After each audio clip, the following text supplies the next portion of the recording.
En los últimos años hemos visto cómo ciudades se empiezan a quedar por debajo del nivel del mar, cómo incendios convierten bosques en cenizas y cómo tormentas tropicales se transforman en huracanes cada vez más violentos. Lo curioso es que todo esto ocurre en un mundo que nunca antes tuvo tanto conocimiento científico, tantos acuerdos internacionales y tantas promesas de desarrollo sostenible. Entonces, ¿por qué a pesar de todo ese conocimiento la crisis climática sigue empeorando? Una respuesta es que aún no hemos aprendido a transformar la información que recibimos en verdadera acción. Y ahí entra en juego lo que quiero compartir contigo, la educación. La educación como ese puente que convierte los datos en conciencia y la conciencia en la acción individual y colectiva. No es un detalle más en la agenda, es quizás nuestra mejor oportunidad de cambiar el rumbo de la historia y de nuestro planeta. El cambio climático no es una idea abstracta, es un fenómeno medido y documentado. Aumento de temperaturas, pérdida de biodiversidad,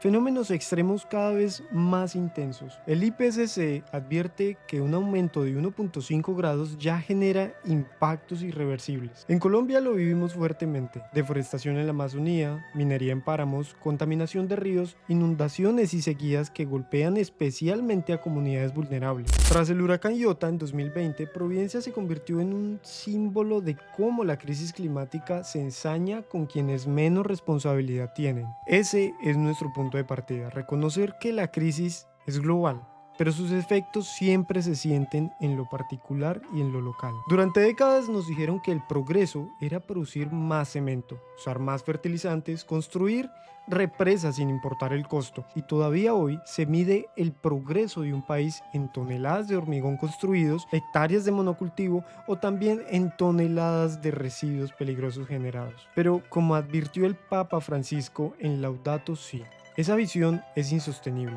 Los términos medios en materia ambiental son apenas una demora en el derrumbe. No basta con maquillar la renta financiera con pequeños gestos verdes, porque necesitamos redefinir qué entendemos por progreso. Y ahí la educación tiene un papel transformador: formar ciudadanos capaces de cuestionar esa visión arcaica y de construir una idea de desarrollo que se ajuste, que sea sostenible y solidaria. La educación no va a detener por sí sola el cambio climático, pero es que sin educación ninguna política, ninguna tecnología, incluso ninguna inversión va a ser suficiente, porque la educación crea conciencia, pero también crea acción.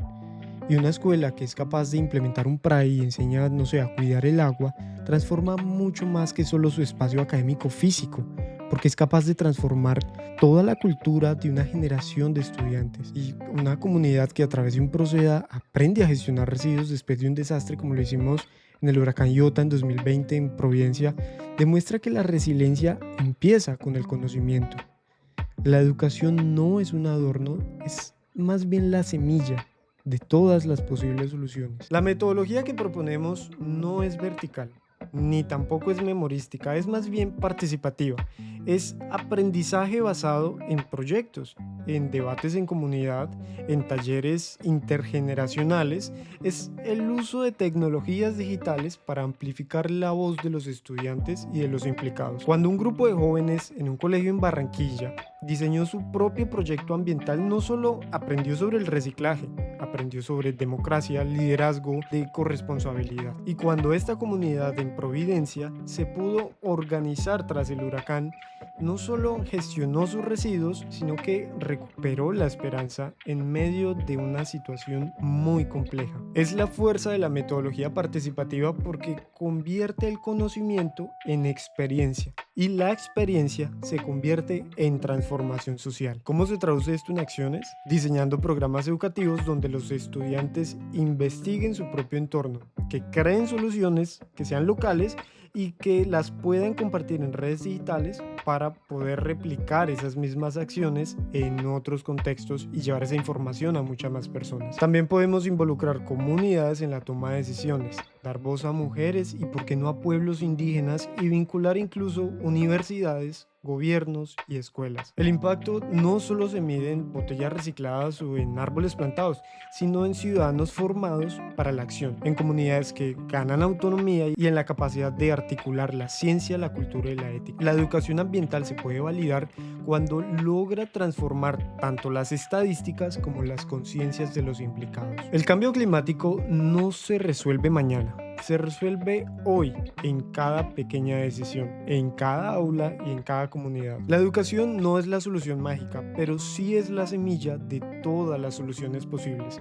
Cuando enseñamos a cuidar la tierra, no solo formamos estudiantes, sino que formamos ciudadanos capaces de cambiar el rumbo del planeta. Y quiero dejar una reflexión final. Muchas veces creemos que basta con lo que hacemos en casa: separar la basura, ahorrar el agua, llevar una bolsa de tela para hacer las compras, y esos gestos claro que cuentan y son el primer paso, pero no son suficientes. El desafío es mucho mayor, porque mientras millones de personas hacen esfuerzos individuales, apenas 100 empresas concentran más del 70% de las emisiones globales. Eso nos recuerda que necesitamos algo más grande: políticas públicas valientes, empresas responsables y ciudadanos que exigen un modelo de desarrollo distinto. La educación cumple su misión cuando logra unir esos tres niveles: lo personal, lo comunitario y lo estructural. Educar para el cambio climático significa formar conciencia individual, pero también formar sociedades que construyan gobiernos más responsables y economías mucho más justas. Solo así, con individuos comprometidos y estructuras colectivas alineadas,